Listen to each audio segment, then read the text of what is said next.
Hello everyone, welcome to legal with Riddhi.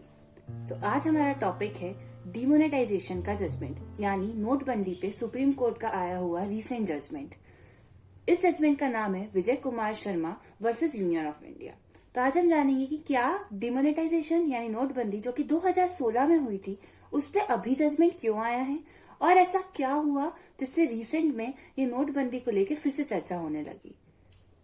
तो इसके लिए हम देखते हैं सबसे पहले 2016 में 8 बजे पीएम मोदी तुरंत टीवी पे आते हैं और अगर आप सबको याद हो तो अचानक से तहलका मच जाता है कि अब से 500 और 1000 यानी 500 और 1000 के नोट्स बंद हो रहे हैं और 500 एंड 2000 के नए नोट्स शुरू होंगे और एक डेडलाइन दे दी जाती है कि इस तारीख के बाद से बैंक एक्सचेंज नहीं करेगी और उसके बाद का सिनेरियो आपको पता ही है।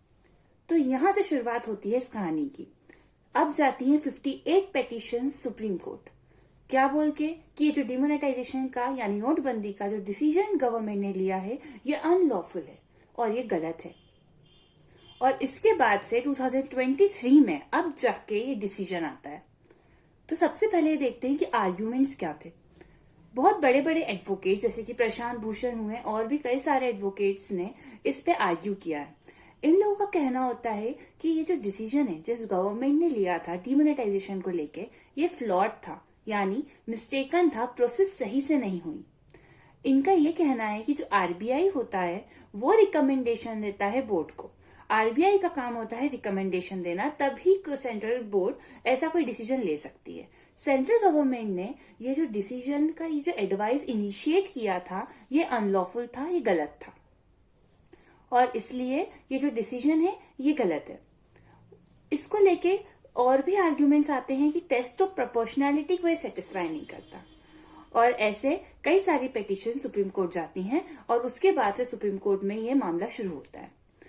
यहाँ पे हमें समझना जल्दी से जरूरी है कि टेस्ट ऑफ प्रोपोर्शनैलिटी क्या है। तो इसके लिए केएस पुट्टस्वामी का केस देखते हैं। आप लोगों को अगर याद हो तो केएस पुट्टस्वामी का केस राइट टू प्राइवेसी के लिए फेमस हुआ था। इस केस में सुप्रीम कोर्ट ने कहा था कि कोई भी एडमिनिस्ट्रेटिव एक्शन अगर होता है तो उसे टेस्ट ऑफ प्रोपोर्शनैलिटी को सेटिस्फाई करना बहुत जरूरी है और उसमें ये बताया था कि 3 पॉइंट्स होंगे टेस्ट ऑफ प्रोपोर्शनैलिटी के। सबसे पहला क्या होता है कि कोई भी स्टेट का जो एक्शन है वो लेजिस्लेटिव मैंडेट होना चाहिए। दूसरा, कोई भी स्टेट जो एक्शन ले रही है वो एक्शन में जो ऑब्जेक्टिव है, मतलब उस एक्शन का जो ऑब्जेक्टिव है, जो लॉ है उस एक्शन का, उसका जो ऑब्जेक्टिव है वो लीगल गवर्नमेंटल एम से आना चाहिए, मतलब गवर्नमेंट का लीगल एम होना चाहिए उसमें। एंड थर्ड चीज जो बहुत इंपॉर्टेंट है कि जो प्रोपोर्शनैलिटी है, प्रपोर्शन है किस बात का, कि जो स्टेट ने जो एक्शन लिया है उसका जो एक्सटेंट और नेचर है वो दोनों जो है वो बहुत जरूरी हो, नेसेसरी हो डेमोक्रेसी के लिए। और इसमें यह भी आता है कि कोई और अल्टरनेटिव ऑप्शन ना बचा हो स्टेट के पास, जिससे वो जो राइट है वो मतलब इतने हार्श नहीं हो, मतलब जो डिसीजन है वो इतना हार्श नहीं हो। ऐसा कोई अल्टरनेटिव, अगर अल्टरनेटिव नहीं बचा है तो हम ऐसा कुछ डिसीजन लेंगे। प्रोपोर्शनैलिटी हमेशा तब आता है जब एक राइट, 2 राइट है और उनमें से एक राइट प्रिवेल कर रहे हैं और इसके कारण इस राइट पे अफेक्ट आ रहा है। तो अगर अब आप समझे होंगे कि इस केस में टेस्ट ऑफ प्रोपोर्शनैलिटी की क्यों बात की है, क्योंकि ये एक एडमिनिस्ट्रेटिव एक्शन था और इन सब चीजों को लेके ही आर्ग्यूमेंट्स आए थे कि ये टेस्ट ऑफ प्रोपोर्शनैलिटी को सेटिस्फाई नहीं कर रहा है।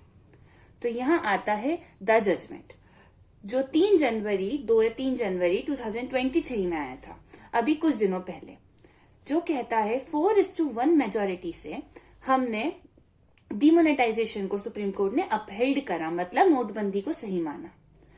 4:1 जजमेंट था तो डिसेंटिंग जजमेंट जो कि बीवी नागरत्ना का था वो जानना बहुत जरूरी हो जाता है, क्योंकि कई बार डिसेंटिंग जजमेंट कुछ ऐसी बातें कह जाते हैं जिनको समझना जरूरी है, भली मेजोरिटी जजमेंट ही अपहेल्ड होता है।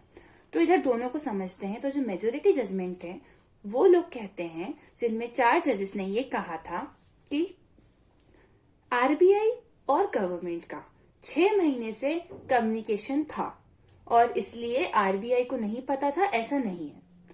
आरबीआई के एक्ट में ये जरूरी है कि आरबीआई रिकमेंड करे, लेकिन हम इस बात को वॉयलेटेड, मतलब इस पूरी प्रोसेस को वॉयलेटेड नहीं मानेंगे जस्ट बिकॉज गवर्नमेंट ने इनिशिएट कर दी एडवाइस बोर्ड को। तो इसलिए हम इसे गलत नहीं मानेंगे। और सुप्रीम कोर्ट कहता है कि जो 4 जजेस हैं ये कह रहे हैं कि डिमोनेटाइजेशन जो है वो सही था, मतलब सही से हुआ। इधर एक बात आपको जानना जरूरी है कि जो पूरा केस है ये डिमोनेटाइजेशन के जजमेंट को सही या गलत नहीं बता रहा है, ये सिर्फ उसकी प्रोसेस को सही या गलत बताएगा। क्योंकि सुप्रीम कोर्ट पहले ही क्लियर कर चुकी होती है कि जो जजमेंट हम दे रहे हैं डिमोनेटाइजेशन का, हमारा काम नहीं है ये गवर्नमेंट के चीज को सही या गलत बताना। इससे तो जुडिशरी एग्जीक्यूटिव में कुछ इनिशियल मतलब जुडिशरी और लेजिस्लेटिव एग्जीक्यूटिव ये सब अलग होने चाहिए, तो हम इंटरफेयर नहीं कर सकते ना। तो ऐसे तो जुडिशरी एग्जीक्यूटिव के वर्क में इंटरफेयर करने लगेगी। तो हम इसको सही या गलत नहीं बताएंगे, हमारा काम बस इतना है कि हम उसकी प्रोसेस फ्लॉड है या नहीं है, वो प्रोसेस से हुआ था या नहीं हुआ था, लॉफुल है या नहीं है, इस पे देखेंगे।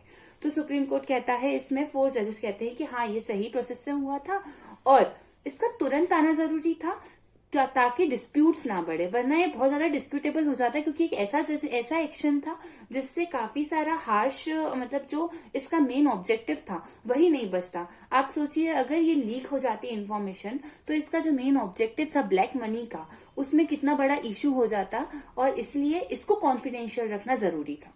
तो ये आता है मेजोरिटी का जजमेंट। अब चलते हैं माइनॉरिटी के जजमेंट पे। बीवी नागरत्ना जस्टिस, इनका जजमेंट देखते हैं। तो इन्होंने क्या कहा, सबसे पहले ये कहती हैं कि हाँ जो डिमोनेटाइजेशन है वो वेल इंटेंशन था, पर इन्होंने कहा कि जो आरबीआई का एक्ट है उसमें एक सेक्शन है 26(2), वो सेक्शन बोलता है कि आरबीआई ही रिकमेंड करेगी बोर्ड को, ये गवर्नमेंट रिकमेंड नहीं करती। तो अगर गवर्नमेंट ऐसा रिकमेंड कर रही है तो वो अनलॉफुल होगा, क्योंकि यहाँ आरबीआई एक्ट वायलेट हो रहा है। तो इनका कहना है कि अगर गवर्नमेंट ऐसा कुछ करना भी चाहती है, अगर बोर्ड ऑफ डायरेक्टर्स, बोर्ड है, अगर वो लोग इसे नेगेटिव जजमेंट देते हैं तो गवर्नमेंट पार्लियामेंट के थ्रू मतलब लेजिस्लेचर के थ्रू जाके ऐसा एक्शन लाए, ना कि जस्ट तुरंत जाके और इस तरीके का डिसीजन ले ले, खुद से एडवाइस करे। ये नहीं कर सकती गवर्नमेंट। इसलिए इनका कहना है कि ये जो एक्ट है मतलब जो डिमोनेटाइजेशन है ये गलत हुआ था और ये वॉयलेट करता है आरबीआई एक्ट को। और इन्होंने इसी के लिए कहा था कि जो डेमोक्रेसी है उसमें पार्लियामेंट का बहुत महत्वपूर्ण भूमिका होती है, तो पार्लियामेंट का काम जो है वो डेमोक्रेटिक होना बहुत जरूरी है। तो यही पूरा एक जजमेंट है। आप इसको जाके इसका जजमेंट जरूर पढ़िएगा, because it is very important to know कि आखिर जो इतना बड़ा जजमेंट था, इतना बड़ा डिसीजन जो आया था नोटबंदी का, उस पर सुप्रीम कोर्ट अपहेल्ड तो कर रही है, बट ये डिसेंटिंग जजमेंट पढ़ना भी बहुत जरूरी है। इसी के साथ थैंक यू।